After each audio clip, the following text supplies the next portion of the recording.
Good morning, Iron family.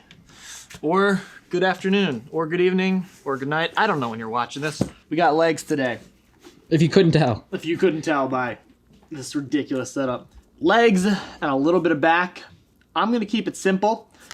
Don't have an ability to squat really. So we did squats and I would like get down into a squat here, have them loaded onto my back, and then do the first rep from like deep out of the hole. And I think we did, 275 for a couple sets. Mm-hmm. It was very hard to get it on my back, and then it just seemed like it was an injury waiting to happen. So instead of continuing to push that, I said, you know what? Probably a good sign that we're just going to take some time off of heavy squats until the gym reopens. I can do it safely with a rack. Instead, today we're going to be working up to this weight right here, 135 for Bulgarian split squats. Now, not a actual two-legged squats. It's a lunge with your leg up, you'll see in a second. But that's the exercise that we're gonna be overloading. And I think it's a good thing to do it. I don't think a lot of people spend a lot of time doing heavy unilateral movements, or the simple way of saying that, doing a heavy one leg movement. I think it's gonna help me with my stabilization, gonna help me with my hips, and just getting to focus on each leg individually. So a 3x8 with that to start. Then we're gonna move into some Romanian deadlifts for the hamstrings. And then I'm gonna end with, again, 135 for squats, but this time very slow, like tempo squats in the 10 to 15 rep range after my legs are pretty exhausted. And that's a weight that I can get up over my head myself, so I don't have to worry about any funky loading. And that'll do it for the legs. We'll hit some back stuff and we'll get out of here because it's Saturday. And you know what that means. I'm so tired of working out this week. What does that mean? That's where you say it's for the boys. Oh, duh. Dude, you see how out of it I am? Or you say it's for the pink Himalayan salts. It's for the pink Himalayan sea salt. It's actually orange today. Wait, why? I mixed it with a different, like, Crystal Light thing because I was out of the normal ones. It's so strong. I took one sip of it the other day, and it's like, oh, it hits you. Because you pour so much salt into it. I only do, like a little teaspoon, like a little pile of salt. I don't know. It's not too much. All right. Bulgarian split Enough squats. talking. Let's get into this.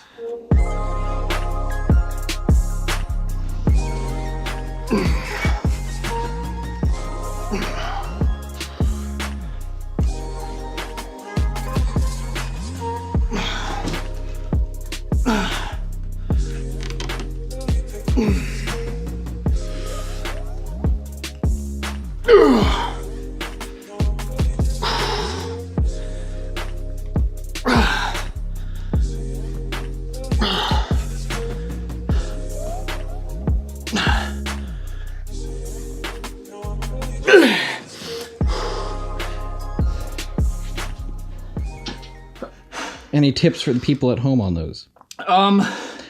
While you're out of breath and dying. I feel like this is a theme. I feel like immediate post-rep. Yeah, it's like all the boxing interviews. They sound the same in those. They're just dying. Tip-wise, definitely put these first in your workout. Super taxing both cardiovascularly and on the muscle itself. As you saw, I fell off balance a couple times. It's tough to get used to using your leg by itself. We usually do a lot of dual leg movements, or if we do single leg movements, it's on a machine where we're kind of locked in place. Not a ton of people incorporate the free weight single leg movements because they're probably the hardest movements we do. So if you do these, do them at the very beginning when you have the most energy. And just realize that as taxing as it is on your muscle, it's gonna be even more taxing cardiovascularly because, as you can see, your body doesn't know which leg it's doing when it comes to the cardiovascular system. It just knows I am exerting about an 8 rep maximum here of effort, and then I'm doing it again all of a sudden. So for all your body knows, it's like a giant superset of doing an 8 rep max twice. That takes a ton of oxygen, so your oxygen demand shoots way up. So this is great not only for building muscle, but also for conditioning. And that's why I put it first. And then after this, it's just gonna be a flop sweat the rest of the workout because your body is so heated up and going after the heavy, heavy demands of this first movement. So throw it in first and do it heavy. Focus on progressive overload and stabilization. All right, so. Done with the Bulgarians. Romanian deadlifts now. Coming up off the ground. And the entire time you're doing this movement, all you should be thinking about is pushing your butt further and further and further back until you get that stretch in the hamstrings. You can't stretch it anymore. Then same idea, come back by pulling the hips through and then back down. So you don't have to come up and lock all the way out and squeeze the glutes because I'm not necessarily trying to work the glutes really hard right now. I'm just trying to focus on the hamstrings. So it's here. Is it basically a good morning except your weights? Yeah, you're holding it? weights loaded in the front instead of on top of you.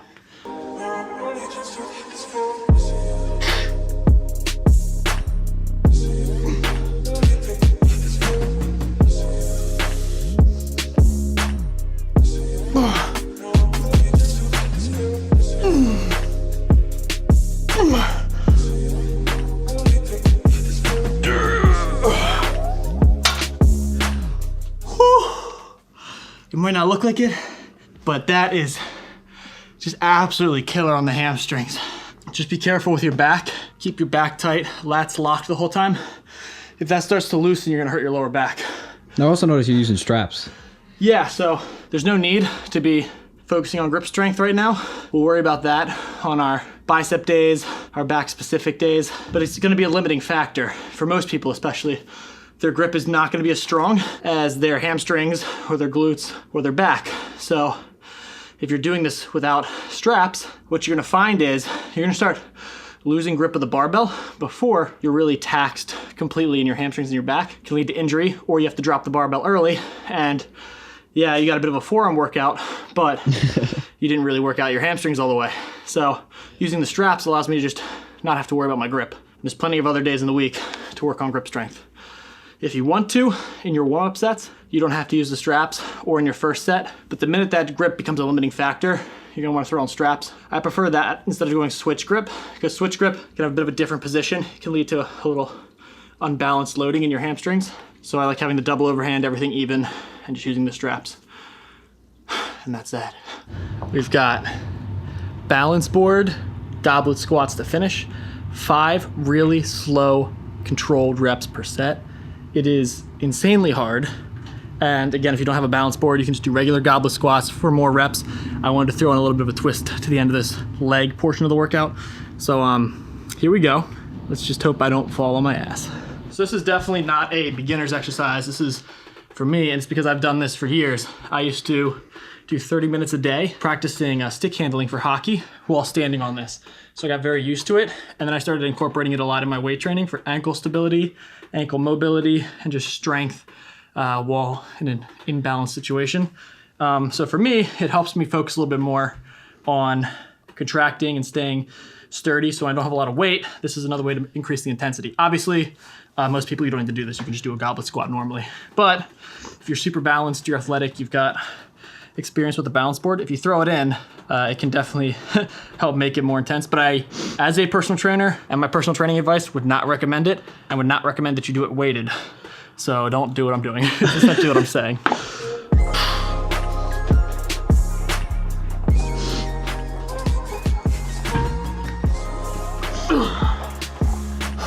This takes a different level of stability.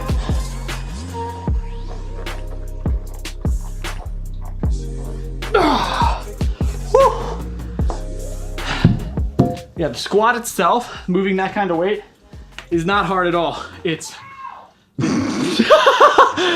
It's the stability. It's the stability that's hard.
You are so dead.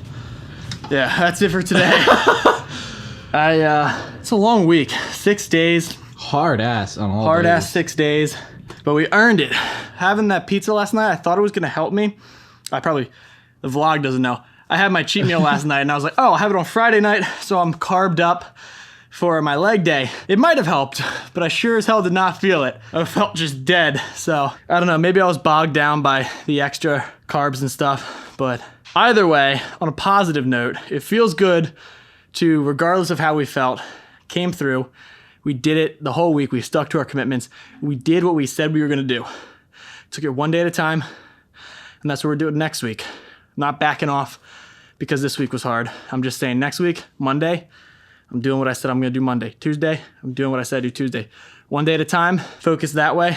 The next thing you know, you've made an amazing transformation. So we're losing weight quickly, feeling better day by day, sticking to our commitments. Feels good. Tired, but it feels good. So you can smash the like button today. Smash the like button. No caressing? No caressing today. Smash the like button, subscribe for more, notification bell to see when these come out every day. And as always, I'll see you guys in tomorrow's video. Peace.